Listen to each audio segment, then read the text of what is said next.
Hello everyone, welcome back to my YouTube channel. My name is Govind Kunderia. और इस video में math की strategy के बारे में बात करेंगे। और इस वीडियो में मैं अपने शॉर्ट्स भी शेयर करूंगा कि कौन कौन से शॉर्ट्स मैंने फॉलो किए थे जिससे मैंने एक मैथ में एक अच्छा स्कोर किया था और मैंने फाइनली एक गवर्नमेंट जॉब निकाली थी बैंकिंग एग्जाम में।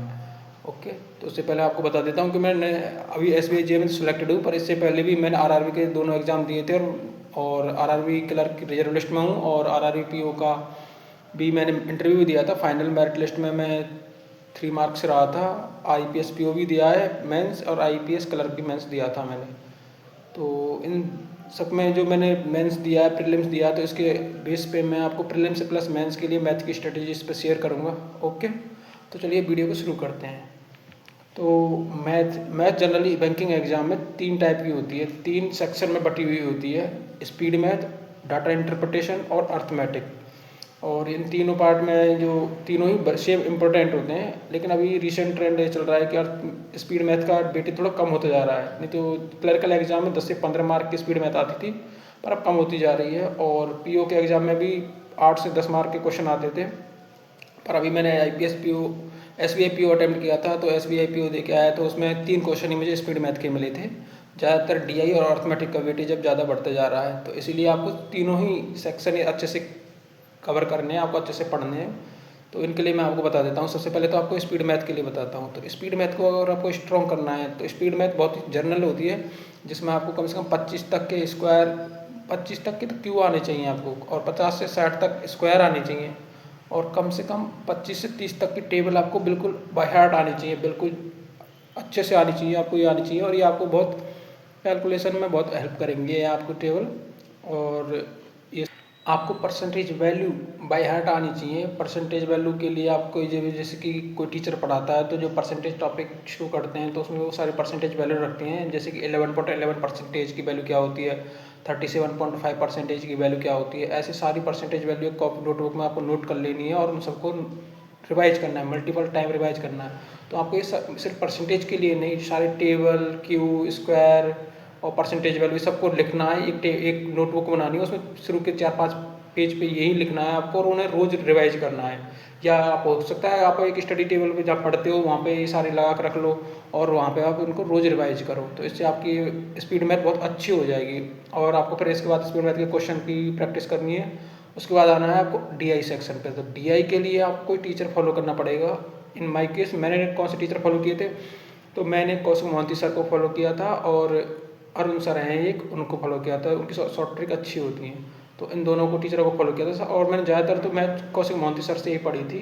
तो सारे DI के मैंने सारे टॉपिक, DI के जो सारे टाइप होते हैं, bar graph, line graph, table और जो भी है पाई चार्ट वगैरह, सारे मैंने कौशिक मोहंती सर से पढ़े और उसके पढ़ने के बाद मैंने इनकी प्रैक्टिस की थी। और इसके बाद फिर अर्थमेटिक है, तो अर्थमेटिक के भी सारे टॉपिक पढ़ने चाहिए। कई बच्चे क्या करते हैं कि अर्थमेटिक की मेंसुरेशन और प्रोबेबिलिटी, मैंने ज़्यादातर देखा है तो ये 2 टॉपिकों को छोड़ देते हैं, लेकिन आपको मेंसुरेशन और प्रोबेबिलिटी टॉपिक छोड़ने नहीं है, क्योंकि आजकल क्लरिकल एग्जाम में 80 to 85 प्लस है और अभी RRB के देखेंगे तो 75 प्लस जाती है आउट ऑफ 80 कट ऑफ। तो आप अगर उसमें अगर मेंसुरेशन और प्रोबेबिलिटी वाले क्वेश्चन छोड़ दोगे तो आपके बहुत पीछे रह जाओगे आप, क्योंकि उनकी आपको मेंसुरेशन में सारे फार्मूले याद होने चाहिए आपको, जैसे कि स्क्वायर, क्यूब, रेक्टेंगल, ट्राइंगल, और भी जो है सिर्फ फार्मूले याद होने चाहिए। क्योंकि जो क्लरिकल एग्जाम में आते हैं वो ज़्यादा बड़े क्वेश्चन नहीं आते, PO में भी नहीं आते, सिर्फ फार्मूले बेस्ड क्वेश्चन आते हैं बैंकिंग एग्जाम में मेंसुरेशन से। तो इसलिए आपको मेंसुरेशन नहीं छोड़ना चाहिए। और अगर आप प्रोबेबिलिटी भी नहीं पढ़ पा रहे तो प्रोबेबिलिटी में बॉल वाले क्वेश्चन कर लेना है आपको। बॉल वाले जो क्वेश्चन आते हैं, 3 कलर की बॉल दे रखी है, एक को पिक करना है, तो ऐसे वाले क्वेश्चनों को जरूर करना है आपको, क्योंकि ऐसा ही क्वेश्चन आते हैं, ज़्यादातर यही आते हैं। तो ये सब करना है आपको। और जब आपका जो पूरा मैथ का सिलेबस कंप्लीट हो जाए, speed math, DI and arithmetic, ये जब कंप्लीट हो जाए तो इसके बाद आपको प्रैक्टिस करनी है। तो आपके लिए प्रैक्टिस के लिए आपको सोर्स बता देता हूँ। तो प्रैक्टिस के लिए आपको गाइडली का PDF बंडल खरीद लेना है, सस्ता ही आता है, इतना महंगा नहीं आता है, तो उसको खरीद लेना है। और उसमें इतना सारा कंटेंट है कि आप उसको करते करते परेशान हो जाएगा, आपका पूरा दिन खत्म हो जाएगा, पर आपका वो डेली टारगेट कंप्लीट नहीं हो पाएगा। तो इतना उसमें गाइड का PDF बंडल में इतना टारगेट आते हैं, तो उसको परचेज कर लें अगर आप बिगनर हो तो।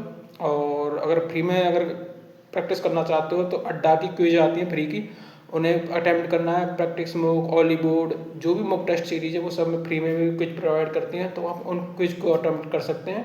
और ये सब करके आपकी स्पीड बन जाए तो आपको फिर मॉक टेस्ट अटेम्प्ट करना है। तो मॉक टेस्ट के लिए आप गाइडली, पीडीएफ बंडल, गाइडली का मॉक टेस्ट सीरीज और स्मार्ट कीडा, टेस्ट टू वगैरह, अड्डा, इन सब की टेस्ट सीरीज जो भी आपके पास है उनके मॉक टेस्ट अटेम्प्ट करने हैं। और आपको फिर देखना है कि आपकी क्या स्पीड है, कौन से टॉपिक में क्वेश्चन गलत हो रहे हैं मैथ में, और आपको फिर उन टॉपिक को दोबारा से रिवाइज करना है। नोट्स बना लेने चाहिए आपको, अगर मेरे हिसाब से तो मैंने नोट्स बनाए थे, तो आपको भी नोट्स बना लेने चाहिए अर्थमेटिक के, और आपको फिर उनको रिवाइज करना है मल्टीपल टाइम।